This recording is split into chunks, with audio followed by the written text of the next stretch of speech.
காலை வணக்கம். வணக்கங்கள் செல்வங்களே. வணக்கம் தாத்தா. தாத்தா, இந்த உணவில் விருந்து சாப்பிட்டு இருக்கிறவங்க எத்தனையோ திருமணங்களிலே, எத்தனையோ வைபோகங்களிலே, எத்தனையோ பர்த்டேலெல்லாம் நம்ம விருந்து சாப்பிட்டுருக்கோமே. இதுவரையெல்லாம் சிறந்த விருந்து எது தாத்தா? உன்னதமான விருந்து எது தாத்தா? என் செல்வங்களே, நான் சொல்வது உங்களுக்கு புதிதாக இருக்கும். சிலருக்கு நான் சொல்வது புரியும். திருவிருந்து நாம் பல நிகழ்ச்சிகளில் போயிட்டு அங்கே விருந்து சாப்பிட்டுருக்கிறோமல்லோ, அவைகளை விட நாம் தேவ ஆலயத்திற்கு சென்று திருப்பலி இதில் பங்கேற்று அதில் கொடுக்கிறார்களே விருந்து, கடவுள் தன்னையே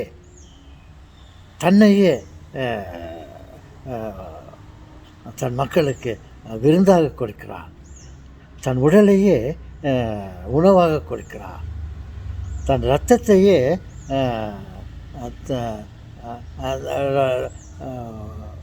நமக்கு உணவாக பானமாக கொடுக்கிறார். அதுதான் சிறந்த உணவு சொல்கிறாங்களே.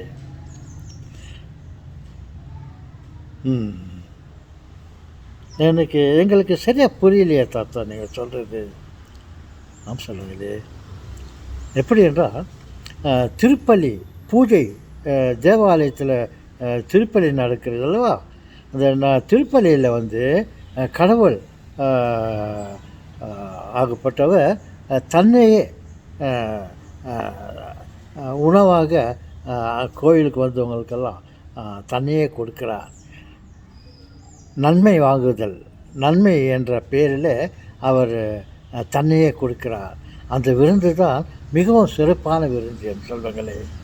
அந்த விருந்து உடலுக்கு மட்டும் உணவாக இல்லை, நம்முடைய ஆத்மத்திற்கும்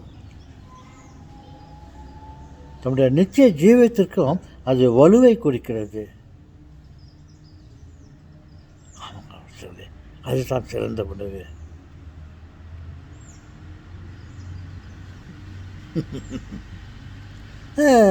மற்றவர்கள்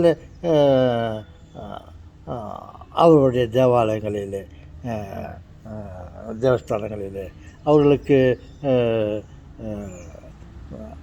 பூஜை முடிந்த பிறகு அவர்கள் பிரசாதம் என்ற பெயரில் கடவுளுக்கு படைக்கப்பட்ட உணவை, சுண்டல் போன்ற கூழ் மற்ற உணவுகள்லாம் இருக்கு, அவைகளெல்லாம் கொடுப்பார்கள். சில தேவாலயங்களில் பூஜைக்கு பிறகு, பூஜை நேரத்தில் இறைவனையே நமக்கு விருந்தாக அவரே தன்னிடம் வந்தவர்களுக்கு உணவாக கொடுக்கிறார். அதுதான் சிறந்த உணவு. இவர் சொல்லலாம், கல்யாண சமையல் சாதம், காய்கறிகளும் பிரமாதம், இந்த கௌரவர் பிரசாதம், இதுவே எனக்கு போதும்.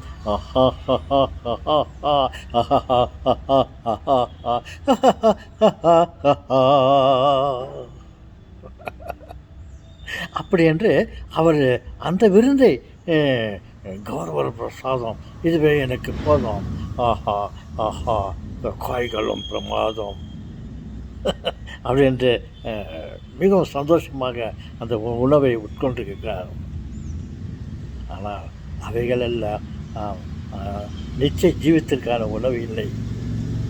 உடலுக்காக, பசிக்காக, ஒரு சந்தோஷத்துக்காக உண்ணக்கூடிய உணவு. ஆனால் தெய்வீக உணவு என்று ஒன்று இருக்கிறது. பாருங்கள், எப்படி என்றால் இந்த பூஜை நேரத்தில் குருவானவர் இந்த இந்த பிரெட்டை ரொட்டி துண்டை வைத்துக்கொண்டு அவர் இறைவனிடம் கேட்கிறார், இறைவா, இந்த ரொட்டி துண்டுகள்லாம் பிரெட்டெல்லாம் உன்னுடைய சரீரமாக மாற்றுங்க அப்படின்ட்டு கேட்குறாரு. அதே போல் அங்கே இருக்கும் திராட்சை ரசத்தை ஒரு கோப்பையில் ஒரு கிண்ணத்தில் இருக்கும் திராட்சை ரசத்தை இது உங்களுடைய ரத்தமாக மாற்றும் என்று இறைவனை பார்த்து அவர் கேட்கிறார். அது இறைவனுடைய சரீரமாகவும் இந்த திராட்சை ரசம் அவருடைய ரத்தமாகவும் மாறுகிறது என்ற ஒரு நம்பிக்கை நாம் சொல்லுவேன். அதை நமது கோயிலுக்கு வந்தவங்களுக்கெல்லாம் புது நன்மையை வாங்கி கடவுளை பற்றி அறிந்தவர்களுக்கு அந்த உணவை கொடுப்பார்கள். அதுதான் சிறந்த உணவு. பார்த்தா கல்யாண சமையல் சாதம் காய்கறிகளும் பிரமாதம், இந்த கௌரவர் பிரசாதம் இதுவே எனக்கு போதும்.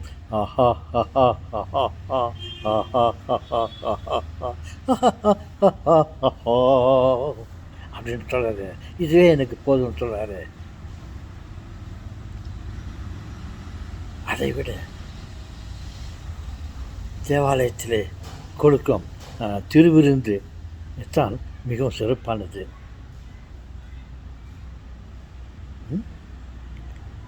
அதான் கடவுளே தன்னையே நமக்கெல்லாம் உணவாக கொடுக்கிறாளா தாத்தா அவன் சொல்லுங்களே. இது உண்மையிலும் உண்மை. இது சில ஆராய்ச்சிகளின் மூலமாக இது உண்மையா பொய்யா என்று கூட ஆராய்ந்து அது உண்மைதான் என்று நிரூபித்திருக்கிறார்கள். அந்த பூஜை நேரத்தில் இந்த ரொட்டியாகப்பட்டது கடவுளுடைய சரீரமாக மாறட்டும் என்று சொல்லி அதை நமக்கு கொடுக்கிறார்கள். அது உண்மையிலேயே இறைவனுடைய சரீரமாக உணவாக மாறுகிறது என்று சொல்லுங்களே. எப்படி என்றால் பாருங்கள், இயேசு இருந்த காலத்தில் அவருடைய கடைசி ராவபோஜனம் என்றும் ஒரு சம்பவத்தில் அவர் சொல்லி அந்த கடைசி நேரத்தில் அவருடைய சிஷியர்களுக்கெல்லாம் ஒரு விருந்து கொடுக்க வேண்டும் என்ற எண்ணம் கொண்டு அங்கே இருக்கும் ராவ போஜனத்தை இது இந்த ரொட்டியாகப்பட்டது என்னுடைய சரீரமாக நான் மாற்றுகிறேன், இதை இது என்னுடைய இது சாதாரண ரொட்டி திராட்சை சம்பளை, இவை என் ரத்தம், இது என்னுடைய உடல் மாமிசம், இதை சாப்பிடுங்கள். அதே போல் தான் எப்போதும் நான் இல்லாத சமயத்திலும் என் நினைவாக இதை நீங்கள் செய்யுங்கள் என்று சொல்லியிருக்கிறார். அது ஒரு நம்பிக்கையில் நாம் செய்து உண்டு கொண்டிருக்கிறோம். சிறந்த உணவு தேவன் நற்கருணை அப்பம் என்று சொல்வோம். அவைகள் தான் சிறந்த உணவு என்று சொன்னாங்களே. தாத்தா, எங்களுக்கு அதெல்லாம் உண்ண எங்களுக்கு வாய்ப்பு இல்லையா? தாத்தா, வாய்ப்பு இருக்குது சொல்லுங்களே, அதற்கு நேரம் வர வேண்டும். ஓகே சொல்லுங்களே.